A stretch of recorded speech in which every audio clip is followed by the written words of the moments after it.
Onesies starts with a dance and a gift, and ends with a feeling you can't quite shake. It's funny, it's chaotic, it's completely ridiculous. But somewhere between the giggles and growls, something feels off. A pause that lingers, a smile that doesn't quite reach the eyes. Slowly, quietly, the heartbreaking truth reveals itself. We open not on a joke or a game or a chase, but on hesitation. Brandy, standing at the foot of her sister's porch, takes a breath before climbing the stairs. That breath tells us everything. She's nervous. She's not just visiting, she's bracing. When Bluey and Bingo meet her at the door, they're excited. They've heard about Auntie Brandy, but something about her presence causes a tiny shift in the energy. There's an unspoken weight.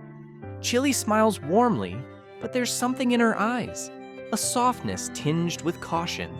We see it again when Brandy pulls out the gifts.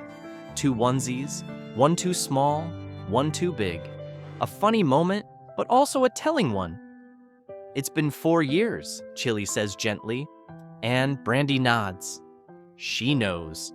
These are the first breadcrumbs. Little signals that onesies isn't just about dress up or pretend animals. It's about distance, discomfort, and something much deeper. Loss without clear language. Longing without explanation. From here, the episode launches into chaos. Bingo puts on the cheetah onesie and transforms. Not metaphorically, she fully becomes the animal. Growling, meowing, chasing, pouncing. Bluey, Chili, Brandy, and Bandit are suddenly on the run, laughing and screaming, forced to escape a small child in footy pajamas. It's absurd, and it's brilliant, because in true Bluey fashion, the show knows something adults often forget. Grief and humor aren't opposites. They're often tangled together. We laugh to release the tension. We run, we hide, we play, because stopping to sit with what hurts can feel unbearable. And so Brandy, who came here unsure if she could even handle a visit, suddenly finds herself mid-car escape, crouching behind a shed and being tackled by a giggling cheetah. The emotional contrast is stark.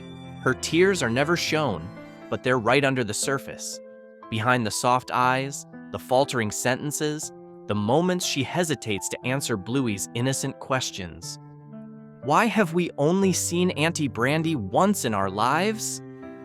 Is she sad? The show doesn't answer right away, but the clues are building.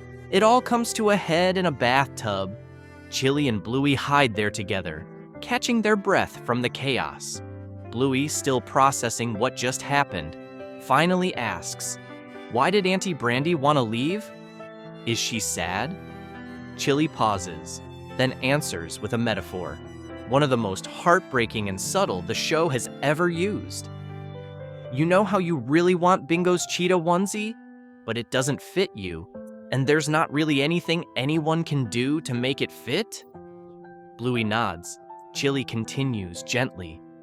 "There's something Auntie Brandy wants more than anything as well, but she can't have it, and there's not really anything anyone can do about it." The onesie is no longer just a costume. It becomes a symbol of longing, of misalignment, of a life that doesn't fit the way it was supposed to. A dream that can't be realized, no matter how much someone wants it. And here, the deeper meaning of the episode finally surfaces. Brandy is struggling with infertility. The show never says it outright. It doesn't need to. It trusts us, the adults watching, to recognize the silence, the grief, the weight behind her words. The gift she brings to Bluey and Bingo, while well-meaning, is also a quiet echo of the gift she can't give herself. A child. And suddenly, everything makes sense. The hesitation on the porch, the overly cheerful tone, the onesies, the long absence. All of it. We've already heard Chili say it out loud. There's something Auntie Brandy wants more than anything, but she can't have it. But sitting with that truth, even for a moment, opens up something deeper. This is the kind of grief we rarely talk about. the grief of absence, of something imagined, hoped for, even dreamed of, that never came to be. There's no event, no clear moment to point to, but it lingers, quietly, constantly, in birthdays not celebrated, in holidays skipped, in the quiet ache of watching someone else's child grow up. That's what Brandy is carrying when she walks up those porch steps.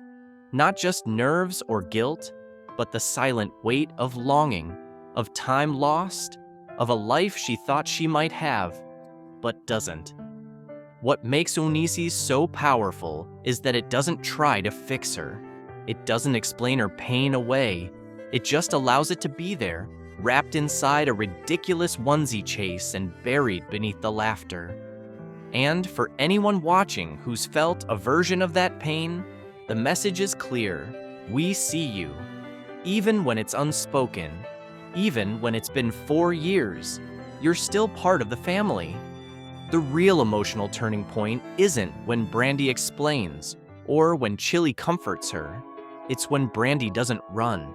She tries. She says, "This was a mistake." She gets up, ready to leave, but she doesn't. Bingo tackles her, and instead of resisting, instead of pulling away, Brandy laughs. She plays. She rolls with it, lets herself be eaten, and ends up in the backyard, on her back, spent but smiling. And that moment, small, physical, almost silent, is the one that says, "I'm still here." Grief often tells us we don't belong, that we're different now, that being near joy will only hurt more. But Brandy stays. She lets herself be included, even in a story that reminds her of what's missing. She doesn't explain her sadness to the kids. She doesn't need to. Her presence is enough, and that takes strength. Onesie speaks to something many adults live with quietly: invisible grief. Not all sadness shows itself through tears. Sometimes it shows up in avoidance, in awkward laughter, in staying away too long because it's just too hard to be close to the thing you love. Brandy's pain isn't loud, but it's there, in her voice when she says, "You've grown so much," in her pause when she tries to answer who Bingo looks like, in the way she holds her sister's hand at the end, finally saying, "I'm sorry it's been so long." And Chili, in turn, models something just as important: how to respond with grace. She doesn't press, she doesn't guilt, she simply stays open, offering connection without pressure and understanding without pity. There are many people who carry quiet disappointments like Brandy's, not just infertility, but fractured relationships, missed chances, unmet hopes. And Onesi's gently reminds us, showing up is hard, but showing up matters. Sometimes the greatest gift isn't what you bring, it's that you came at all.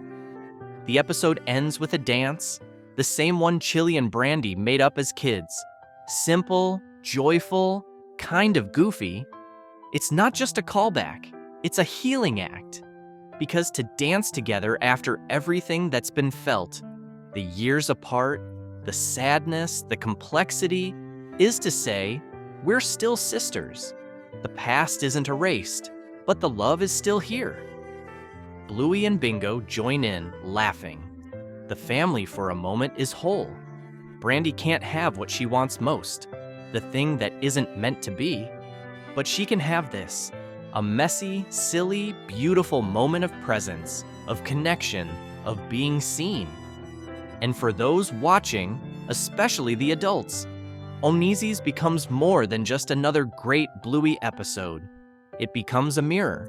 It asks, who have you stayed away from because it hurts to be near? What grief have you avoided naming because it feels too big? And what small joy, what dance, what game, what laugh might still be possible even in the middle of all that pain? Onesi's doesn't wrap everything up. Brandy doesn't get what she wants. Bluey doesn't get the cheetah onesie, but they both get something else.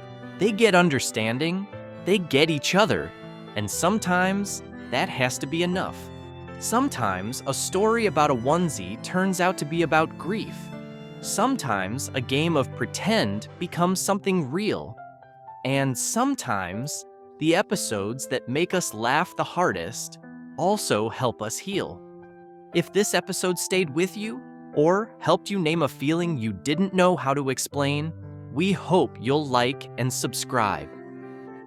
We dive deep into the quiet, powerful truths behind Bluey, one episode at a time.